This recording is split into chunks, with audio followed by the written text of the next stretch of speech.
morning, December 2, 10th week. Ito yung ating lulutuing ulam. Meron tayong pork, meron tayong gulay, and our fish. Gamitin natin yung ating pork oil.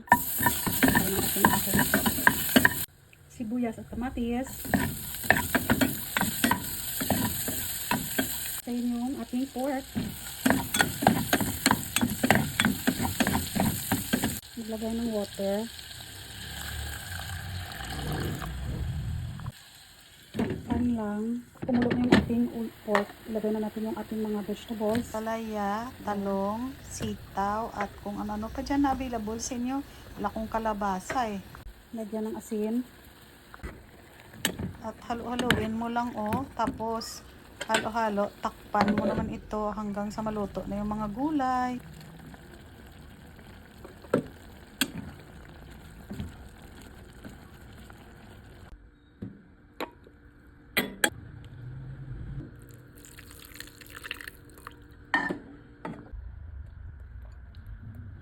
Ayan, may pork skin tayo. Gawa tayo ng chicharon. Yan ang ginagawa ko sa taba, Ayan. Lagayan mo lang siya sa kaldero na may konting water.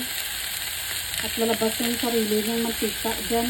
Narinig mo na lang. Nagagawa na siya ng sarili ng mantika. Galaw-galawin lang natin yan. Wow. Ayan na. May mantika na tayo. Sarili ng mantika. Ayan na yung ating pork, pinakupsan. Dami kong oil na collect. Yay! Wow, ang dami. Wow, ang ganda ng pinakupsan natin. Meron tayong na-collect na mantika. At syempre, low carb chicharon. Tingnan natin yung ating pan at maglagay tayo ng ating coconut oil.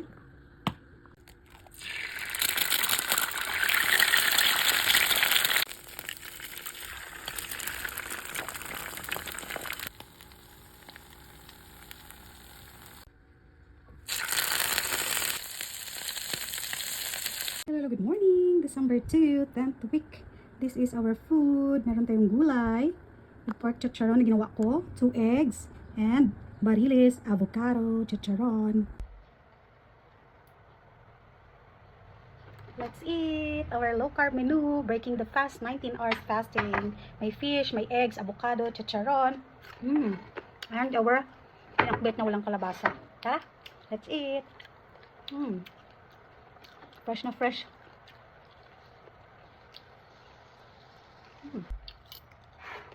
Tikman natin yung ating pinakbet. Ang sarap.